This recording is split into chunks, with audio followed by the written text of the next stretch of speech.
Наскоро разбрах, че румънската IKEA е по-евтина от българската. Нека да сравним няколко артикула, защото тук става въпрос за разлики на повечето неща между 20 и 40%. От едната страна е българския продукт. Между другото сравнявам ги по продуктов код, така че със сигурност е същия артикул. Той струва 1406 лева. Същото нещо в румънската IKEA е 2688 лева. Конвертирано в български легове е 1056 лева. В сравнение с цената, която е 1400 в българската, има доста голяма разлика. Ето една вратичка за гардероб, която е на цена 230 лева в българската IKEA. В румънската струва 400 лева. Напомням, това е същия артикул. Проверявам ги по номер. Цената в български левове е 157,18 стотинки.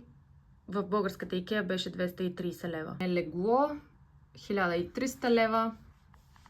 Тази страна същото легло 2500 лева. Цената в български левове 981,99, сравнено с 1300 лева в България. Интересно ми е защо IKEA са решили да ценообразуват на близки пазари по този начин. Първо, румънците са по-платежоспособни от нас, нашите цени са по-високи. Не мисля, че е закона на търсенето и предлагането. Нали? Голям пазар, много търсене, ниски цени, защото проверих и сръбската IKEA. Цените там са пак по-ниски, отколкото в България, е малък пазар.